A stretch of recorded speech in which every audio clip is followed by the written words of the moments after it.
Hello friends, welcome back to my channel. কেমন আছেন সবাই? আশা করি সবাই ভালো আছেন। তো আজকে মাটনের একটা রেসিপি দেখাবো। গোলবাড়ির পাঁঠার মাংস বানিয়েছিলাম আর পোলাও বানিয়েছিলাম, তো সেটাই শেয়ার করছি আপনাদের সাথে। তো এই যে মাটনগুলোকে ভালো করে ধুয়ে নিয়েছি, আর এখানে মশলা নিয়ে নিয়েছি যা যা লাগবে, পেঁয়াজ, আদা, রসুন। তো মাটনটাকে ম্যারিনেট করে রাখবো কিছুক্ষণ। তো পেঁয়াজগুলোকে কুচি করে কেটে নেওয়া হবে।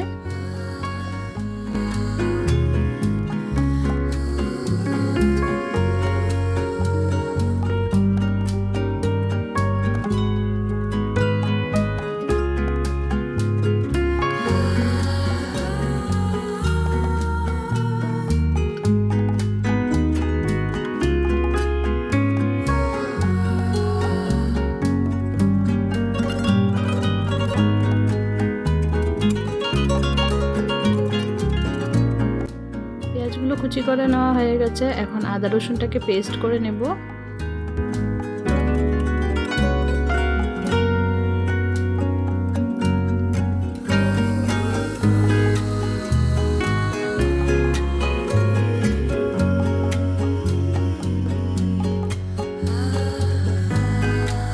মশলা পেস্ট করা হয়ে গেছে, এখন মাটনটাকে ম্যারিনেট করে নেব। তো কুচনো পেঁয়াজ দিয়ে দিলাম। তো এখন দিয়ে দিচ্ছি আদা রসুনের পেস্টটা, দিয়ে দিলাম নুন,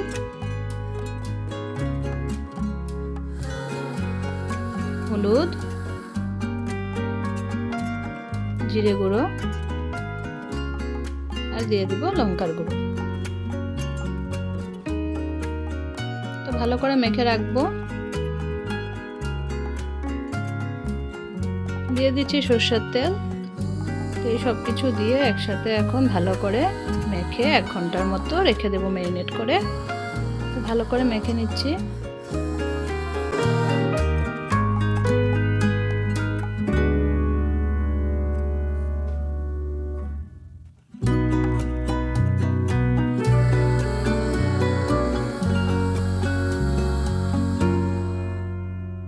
তো মাখা হয়ে গেছে, এখন ঢেকে রেখে দেব।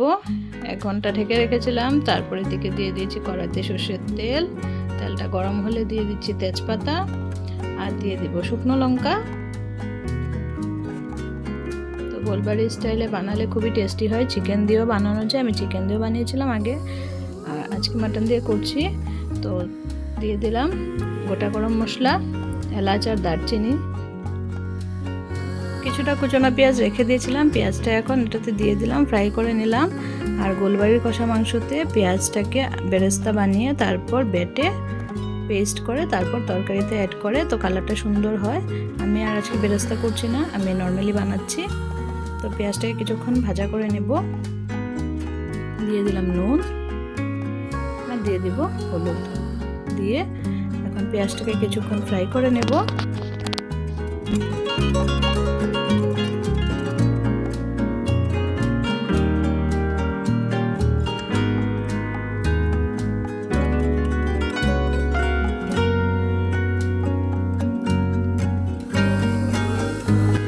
তো পেঁয়াজটা ভাজা হয়ে গেছে, এটুকু ভেজে নিয়ে এখন আমি দিয়ে দিচ্ছি মাটনটা।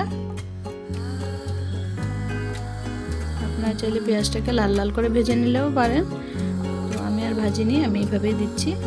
তো মাটনটা দিয়ে দিলাম, ম্যারিনেট করে রাখা মাটনগুলো দিয়ে এখন ভালো করে সব কিছু একসাথে মিশিয়ে নিচ্ছি।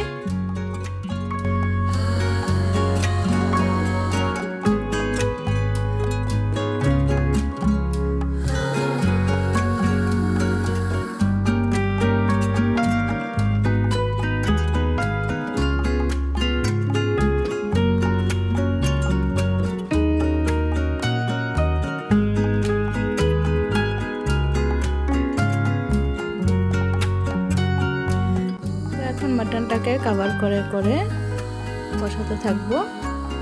তো এই যে কভার করে দিলাম, কিছুক্ষণ পর তুলে নাড়াচাড়া করে দেব, তারপর আবার কভার করে দেব। এইভাবেই মাংসটাকে ভালো করে কষিয়ে নেব।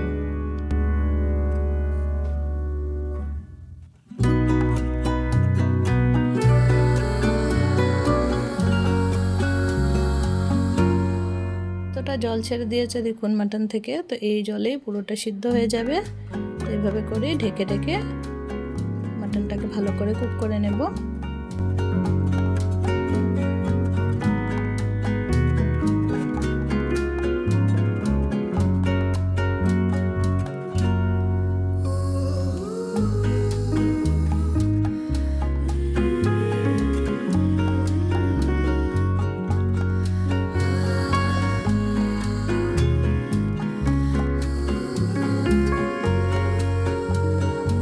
মাটনটা অনেকটা কষানো হয়ে গেছে। এখন এখানে একটা জিনিস অ্যাড করব, এটা গোলবাড়ির মাংসতে অ্যাড করে আপনাদের পছন্দ যদি না হয় না অ্যাড করলেও পারেন।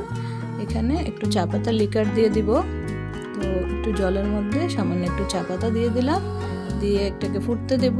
তারপর ওই জলটা জাল হয়ে গেলে এখানে ছেঁকে দিয়ে দেব।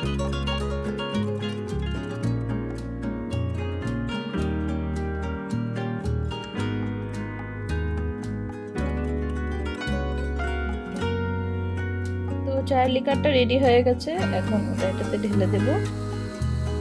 সুন্দর করে ছেঁকে চায়ের লিকারটা এটার মধ্যে অ্যাড করে দিচ্ছি। তো এটার জন্য কালারটা খুব সুন্দর হয়, একটা কালো কালো ভাব হয় মাটনে। তো আপনারা যদি কালো করতে না চান তাহলে নর্মালি বানালেও হবে, আবার পেঁয়াজ বেরেস্তা দিলেও কালারটা কালো কালো হয়, সুন্দর হয়, আবার চা পাতার লিকার দিলেও হয়।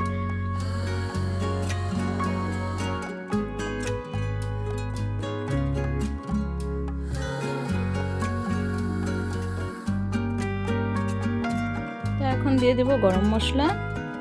রেসিপি প্রায় রেডি। যত কষাবো তত কালো হবে, কালারটা তত চেঞ্জ হবে।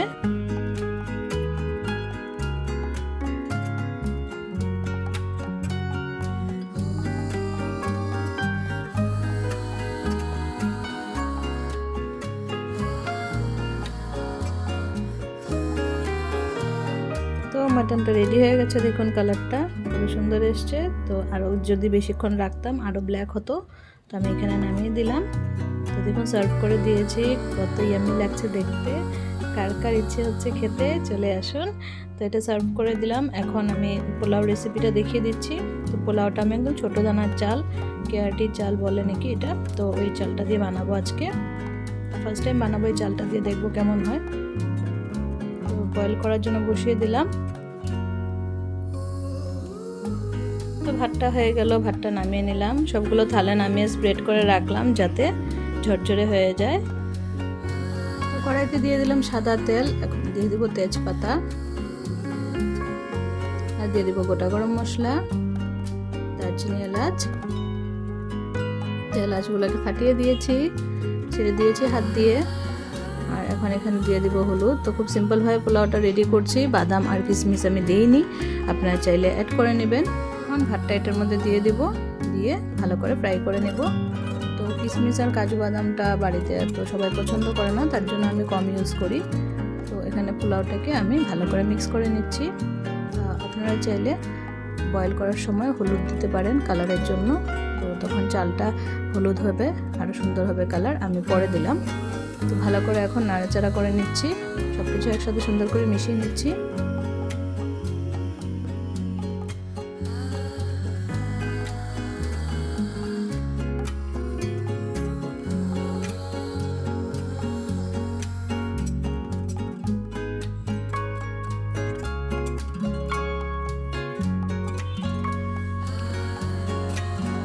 তো এখন দিয়ে দিচ্ছি সামান্য একটু চিনি। চিনিটা আপনাদের যদি বেশি পছন্দ তাহলে বেশি করে দিতে পারেন। তো আমি প্রয়োজন মতো চিনি দিয়ে দিলাম, আমাদের যতটুকু দরকার।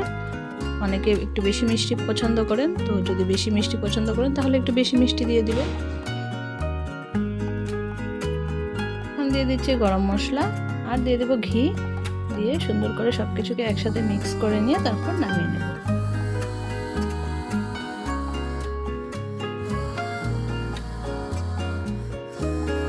গরম মশলাটাকে মিক্স করে নিয়ে এখন এই যে ঘি দিয়ে দিব।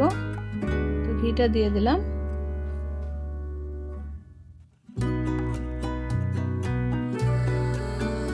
তো ঘিটাকে ভালো করে মিশিয়ে নিয়ে এবার এই যে সার্ভ করে নিলাম। দেখুন পোলাও আর মাটন একদম রেডি, গরম গরম। তো কার কার ভালো লাগলো এই রেসিপিটা। যদি ভালো লেগে থাকে তাহলে প্লিজ লাইক কমেন্ট শেয়ার করে দিবেন। আর যদি চ্যানেলে নতুন বন্ধু হয়ে থাকেন প্লিজ চ্যানেলটাকে সাবস্ক্রাইব করে বেল আইকনটা প্রেস করে রাখবেন, তাহলে আমার ভিডিওজের নোটিফিকেশন আপনাদের কাছে সবচেয়ে প্রথম পৌঁছে যাবে। কার কার খেতে ইচ্ছা হচ্ছে চলে আসুন। আর আমার ভিডিওটাকে এতক্ষণ দেখার জন্য থ্যাংক ইউ সো মাচ। আজকের জন্য সবাইকে টাটা বাই বাই। আবার দেখা হচ্ছে নতুন কোনো ভিডিওর সাথে।